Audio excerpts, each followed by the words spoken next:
Hello guys, in this video I will quickly analyze the visa bulletin that was released for June 2025 um, and so when I compare the prediction that I made with respect to what was released in the visa bulletin, there was a huge difference this time. I did predict that in my previous video that none of the categories would move forward except EB3 India, which I predicted as 2 weeks forward movement, which did not match as per my prediction. And again, as I always say, it is very, very tough to predict the changes that are happening in the current state of you know, um, the data that that is being, you know, released. And I'm going to share my opinion about what happened for June 2025 visa bulletin. Okay. And based on what I saw, which could be the hint that at least that gives me a positive outlook for why it moved forward, which I did not had that data before I released my prediction. I analyzed it little later after that prediction. So that's okay. And it is an opportunity for me now to show you guys that quick uh, sanity check on that side of what I am talking about. Okay, let's get there. So if I go back to the visa bulletin for employment based final action date chart for June 2025 visa bulletin. In this, what we saw is rest of the world category, Mexico and Philippines. We know that in this current fiscal year, all of these three areas are moving with the exact same dates. And primary driver for that is the rest of the world category, which is nothing but the all chargeability areas here. And that has been the trend for this current fiscal year. So all chargeability areas, which is the rest of the world, Mexico and Philippines, are exact same dates in the final action date chart so far.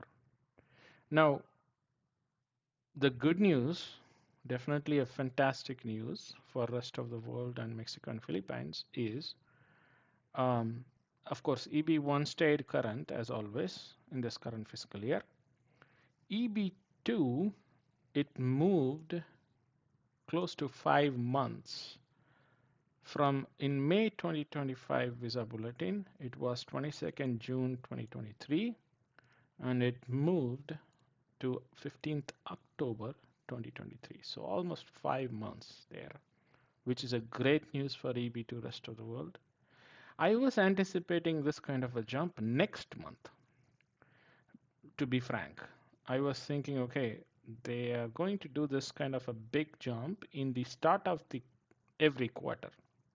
And the start of Q4, you know, 2025 is a fiscal year, sorry, 2025 fiscal year Q4 is July, starting month is July 2025. So I was waiting for this kind of a jump to come up in that bulletin, as I mentioned before. And this has definitely caught me off guard, which I had no clue about this kind of a forward movement, which is okay because it's definitely a great news and I love this. Um, and similarly, EB2, as similar to EB2, there are other EB categories that moved forward, right? So of course, Mexico EB2, Philippines EB2 moved forward exact same 5 months, close to 5 months. EB3, rest of the world, Mexico and Philippines, moved 1 month forward movement.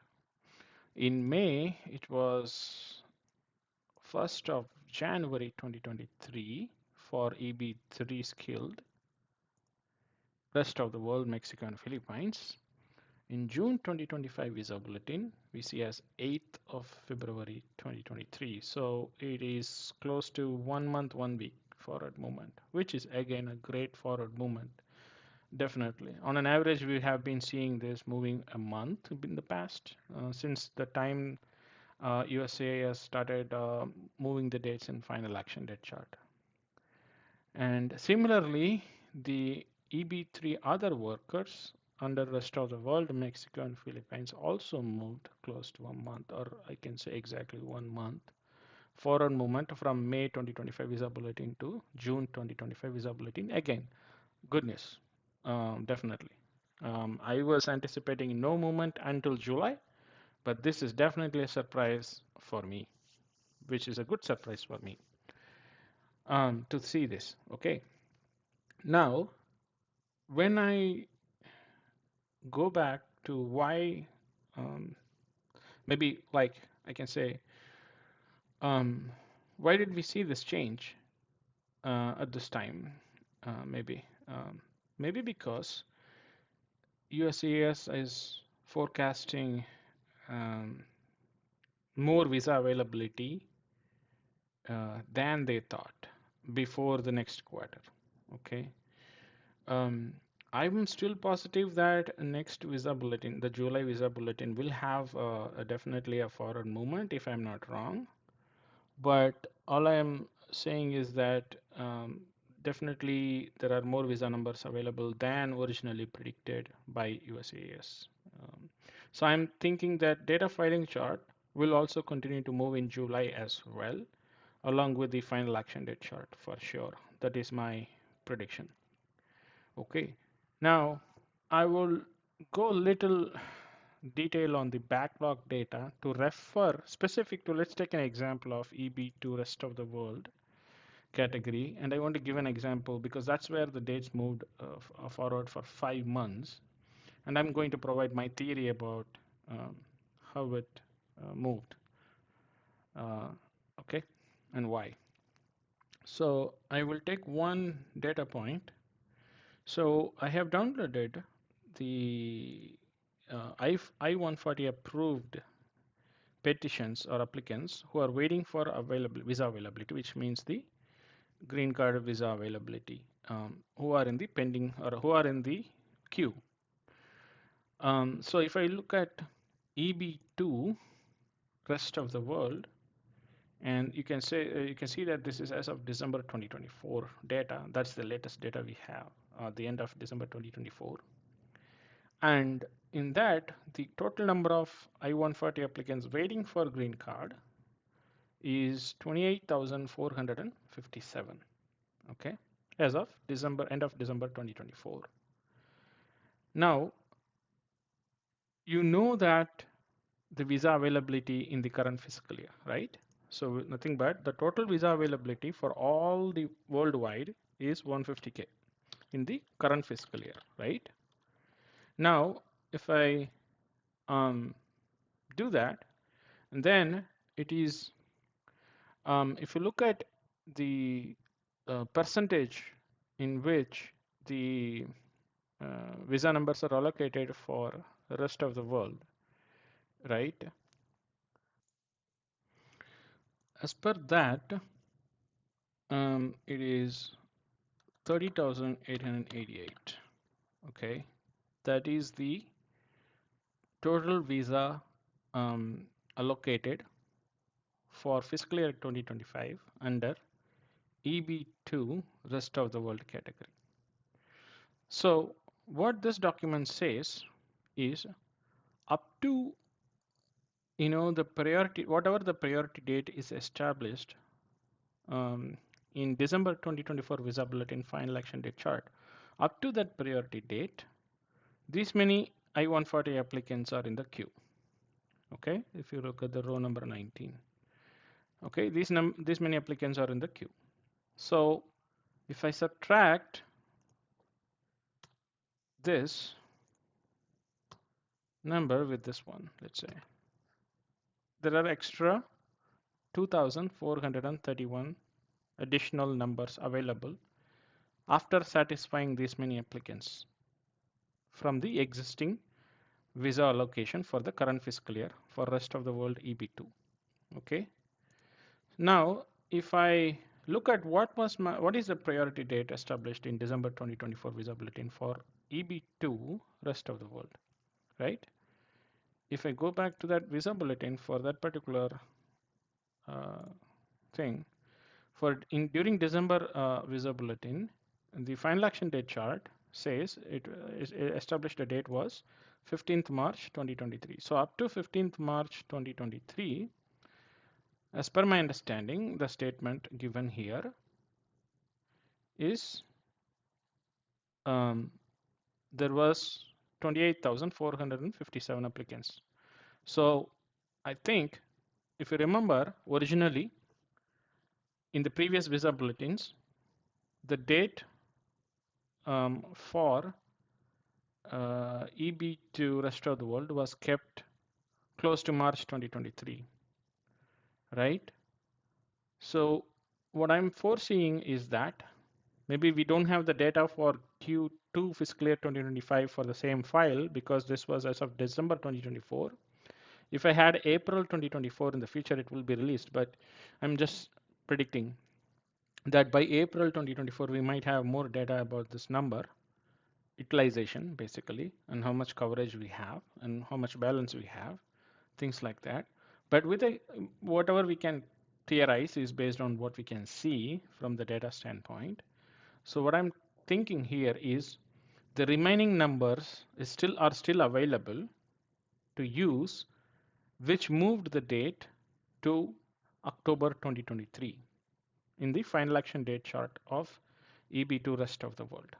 And that's my theory, because what I'm thinking is that, as you can see, the rest of the world category in EB1 it has no backlog, right? That means there could be some visas numbers still available in EB1 rest of the world. So what it might have reached is, maybe, I'm just, again, assumption here is some of the spillover numbers that USAS anticipated that, okay, those could flow down to EB2 to cover some of the backlogs. So maybe there's a spillover from EB1 rest of the world to EB2 rest of the world in the current fiscal year, in addition to the extra numbers that are available in this difference, which is 30,888 minus available queue, and then extra numbers from EB1 rest of the world to EB2 rest of the world combined together made the date moved, to October 2023 in the final action date chart, and that's what we are seeing in the June. Where is it? Yeah, so that's what we see here is June 2023. So in June 2025 visa bulletin, final action date chart. Okay, it moved to October 2023, anticipating that there are more visa numbers available for this category. That is my theory. So I'm just looking at the numbers here. Okay, nothing more than that I'm showing here. So close to 28,500, and out of that we have balance. Then there could be some spillovers. Adding that together, there could be additional available numbers that made the EB2 rest of the world move very fast in this case. Okay, and similarly for EB3 skilled, it could be the similar situation. So for EB3, the number allocated was 23,688 in the current fiscal year. Okay, and if I look at the difference, let's take this example. As of December 2024, we say that this many numbers are available in queue, waiting for the visa. So if I subtract that number here, okay, this minus this, okay, so we have 4,238 numbers left over to utilize as per the queue as of December 2024 I-140 data. And then in addition to that, again, we need to reference back to the priority date, the final action date chart priority date as of December 2024 per this document to understand this queue. So if I go back to that, it says for December visa bulletin, you can see EB3 is killed. It says 15th November 2022. So up to 15th November 2022, we are coming up as 19,450 as a backlog queue, okay, up to that priority date. And after satisfying that number, the extra we have is 4,238, and maybe plus any spillovers from EB2, any sharing from EB1 and EB2 to EB3 skilled, if they are applied like that. I mean, usually there is a flow down, but we don't know the percentage sharing that was applied because it's a black box for us. We don't have visibility to that. So let's assume that it still had a fall down from EB1 to EB2 to EB3 some numbers, in addition to what's the balance here, 4238, and that may have caused further movement in June 2025 visa bulletin to 8 February 2023 and the final election date chart. So this is again a theory for forward movement in the rest of the world category based on the balance availability and the visa allocation in the current fiscal year. Okay. Similarly, if you take an example for EB3 other workers, okay, it also moved a month. Okay, so I still have a use case for that as well. So if I'm not wrong, if I go back to December 2024 visa bulletin, final action date chart, it says that for other workers, the date established was December 2020, right?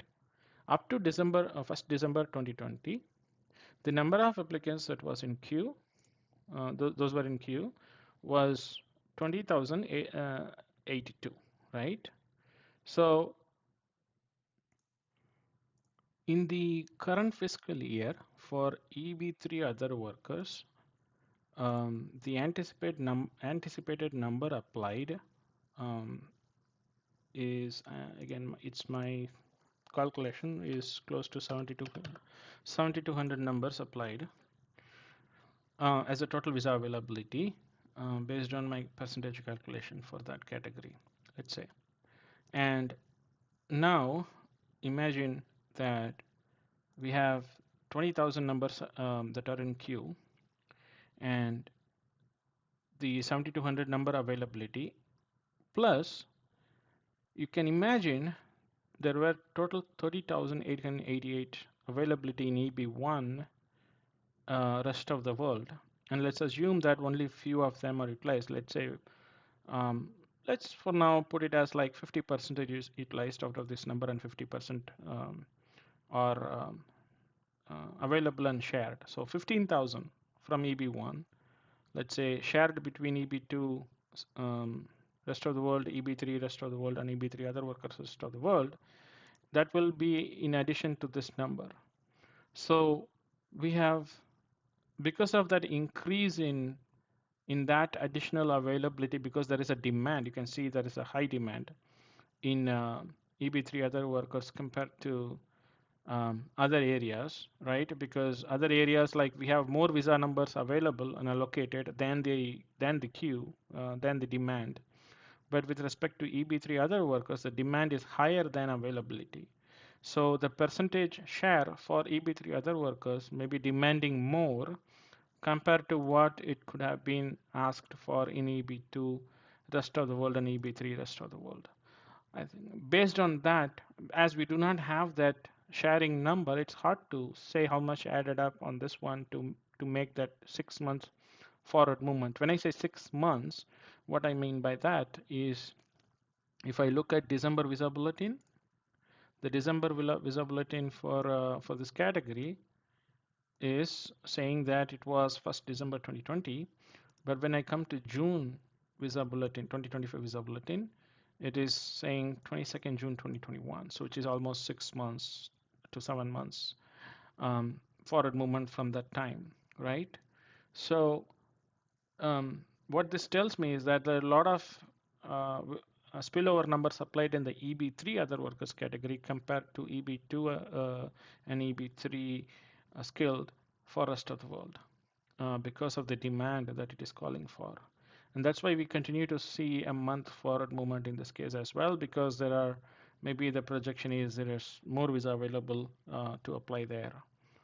So again, this is my, I know it's a longer video, but it is important to explain my theory behind why there was a surprise forward movement, and what could be the reason here. And I may be right or I may be wrong. There is nothing right or wrong answer here. It is more prediction. It is more about what could have been the situation for this forward movements. Okay. Um, if you have any questions on this theory, you can always post it. I will try to answer it as best as I can. But definitely a good news, that there are more numbers getting or visible to be available, to be utilized, and I still see there will be further forward movements. Okay. Quickly going to the data filing chart before we close. Um, and if I move to June 2025 visa bulletin data filing chart, I did see that you can see that the USCIS is still predicting one more month forward movement before September 2025. What they are saying is that the anticipation is the EB2 skilled, sorry, EB2, rest of the world, Mexico and Philippines, would could move to 15th November 2023 before September 2025 is the prediction. And I still see that this will further move forward at least a month in the next quarter, okay, at least.